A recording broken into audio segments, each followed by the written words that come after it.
Thank you very much, Miigwech.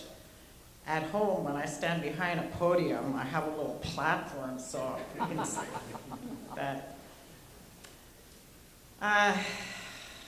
It's nice, it's great to see a good crowd, people who are, tribal people who are interested in their governance.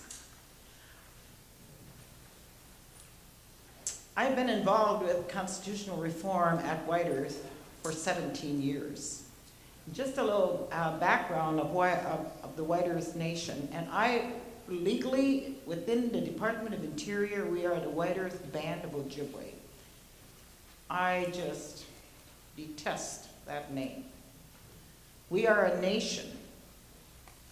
And so I've done everything I can on the reservation to change the name, although we're not legally changed yet in Washington, D.C. But remember, we are what we describe ourselves.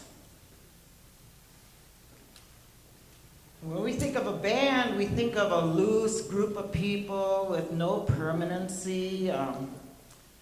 Just think about it. Contrary to a nation, which we are. Now, the White Earth Nation is located in northwestern Minnesota, about 70 miles from Fargo, maybe 70 miles, 60 miles from Canada, on a large land base that was created by treaty in 1867. We have a membership or a citizenship of about 20,000. We are the largest tribe in Minnesota. And due to various acts of Congress, we now control and own, well, we actually don't own it, but it's owned in common by 5 other tribes in Minnesota. But we own less than 10% of our land base of 850,000 acres. That was in 1867. So, we have a IRA constitution, which is a boilerplate constitution that many of you are familiar with. In part of the Indian Reorganization Act of 1934, it was good intentions to start to allow tribes to govern themselves in a way. And so, but the government's solution to us, within northern Minnesota, there's 7 Chippewa Ojibwe tribes in the northern half of the state and 4 Dakota tribes in the southern half of the state. The solution, rather than dealing with a whole group of, individual tribes, the government proposed to consolidate us. And Red Lake did not choose that route. And they are one of the 2 tribes in this country that have exercised the greatest sovereignty. But within the Minnesota Chippewa tribe, there's White Earth, Leech Lake, Fond du Lac, Grand Portage, Mille Lacs, and what did I forget here? Well, there's 6 of us. Grand Portage? Bois Forte. There's 6 of us, and all of our land is owned in common. We have a common constitution, and White Earth voted to join that in 1936. Today, if we look at that constitution, which has no checks and balances, it's antiquated, no provisions for a independent judicial system. There's a blood quantum requirement in order to be enrolled. It doesn't speak to our jurisdiction. It doesn't speak to our culture. Basically, it's a business charter. It's like a corporation, with tremendous power vested in 5 people on the tribal council. Tremendous power. And that power in the 1980s led to abuse at White Earth. Our elections were fraudulent, corruption was rampant. And in 1991, when I came back from Harvard to write my dissertation, a group of elders came to me and asked me to be their spokesperson. And I did. And for 5 years, I put my studies aside and I went on to protest. Leading a movement on White Earth to call attention and expose the corruption, especially in elections, because the ballot box is sacred. And I traveled all over the country, and of course I wasn't very well liked by many people. Oh, our legislators didn't like me either, but that was okay. And in 1991 to 1996, went on this education process. Went to jail 3 times, sat there for a while and told the sheriff, I'll sit here until I rot, because I wasn't going to give up. And so, 1996, it was 1995 in August, indictments came down against the tribal council. 3 of our council people were indicted.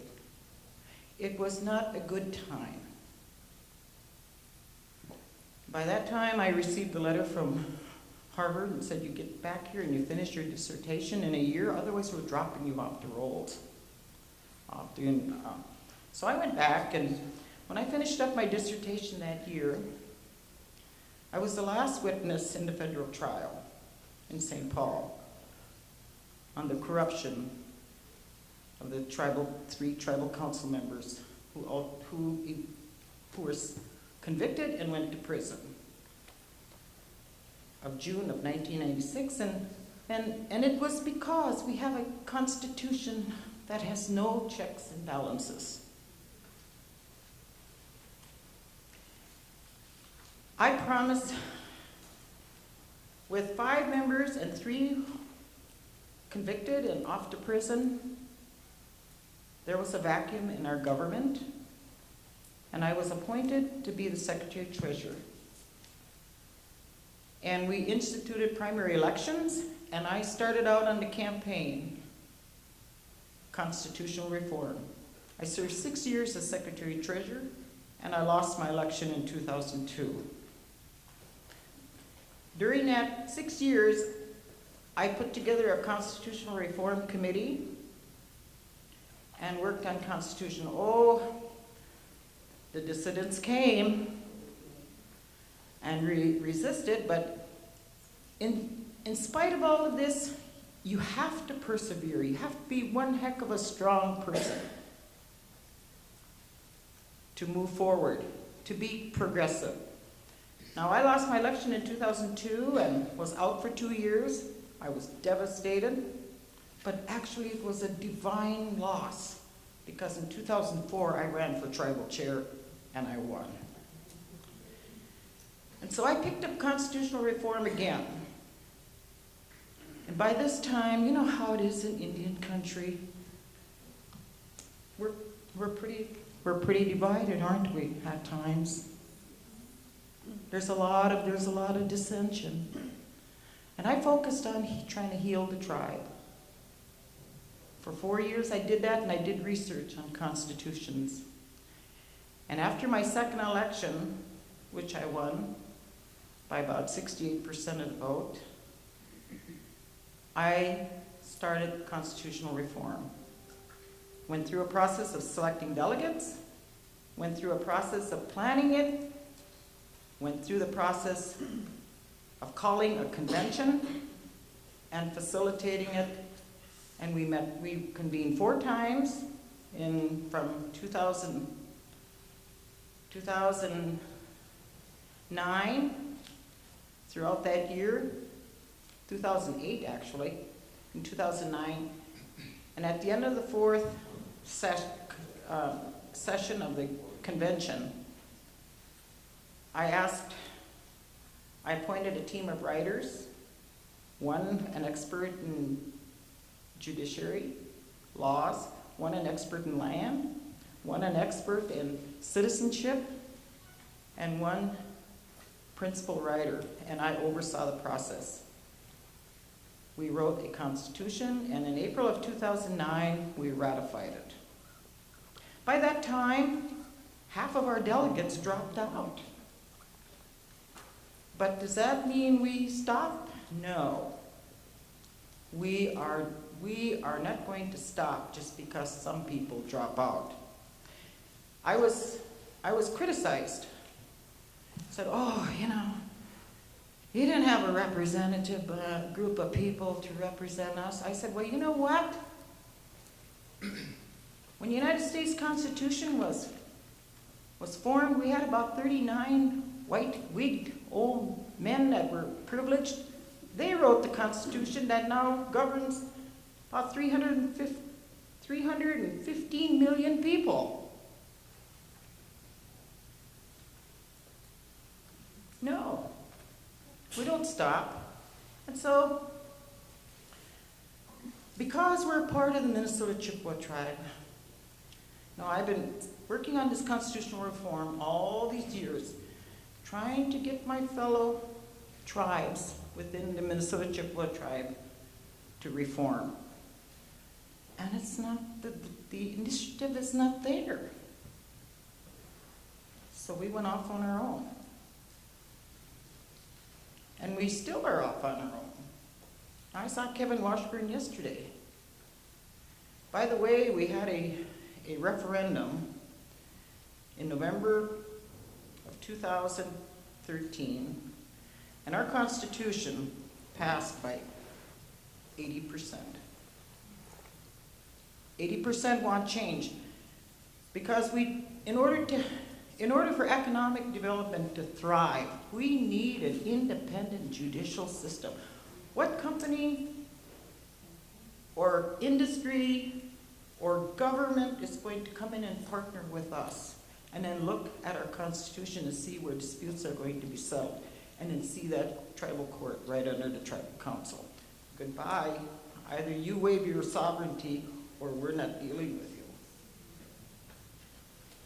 So it's absolutely critical to economic development. And the other issue that people don't like, some people don't like, is citizenship. The Minnesota Chippewa tribe,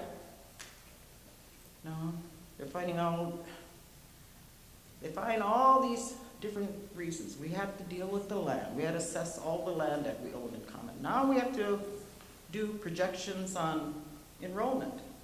So the Wilder research conducted enrollment projections and on enrollment, citizenship. You know what? We don't need the government to terminate us anymore. We're terminating ourselves. I looked at those enrollment projections and I said, there will be no seventh generation because in about 150 years, we'll be extinct. Oh, somebody said to me, we'll be still around. I said, yeah, but you won't have any citizenship or enrollment. You won't be recognized. So, I totally agree that we have to look at citizenship in another way so that our nations go on in perpetuity. That blood quantum requirement was never a part of our values, culture, traditions. That came from the government based on resources and termination. So I tell people at home, let's stop cooperating in our own oppression and our own termination. Now, we still haven't transitioned and implemented we're transitioning, we're meeting all the time. And as I said, it's not an easy process. Democracy is messy. We look at it all over the world. One of my critics told me, your Constitution, Irma, it's a federalist model. I said, well, where did that federalist model come from? You know? The so-called founding fathers of this country went to the Iroquois and looked at government there. I think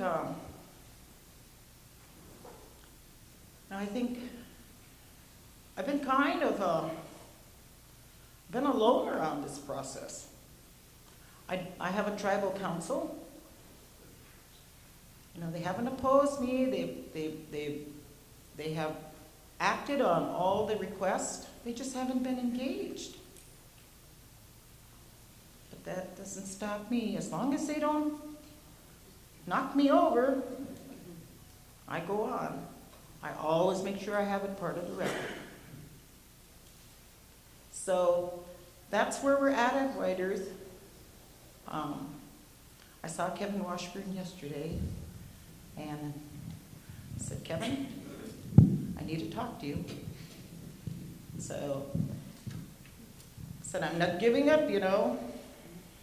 And we're the largest tribe. They're so worried we're going to swell into 300,000 or whatever. No, that's not going to happen. Based on resources, my goodness, that's what laws are for. Everybody in this country do not get food stamps. I mean, that's how we have to govern as well. Miigwech.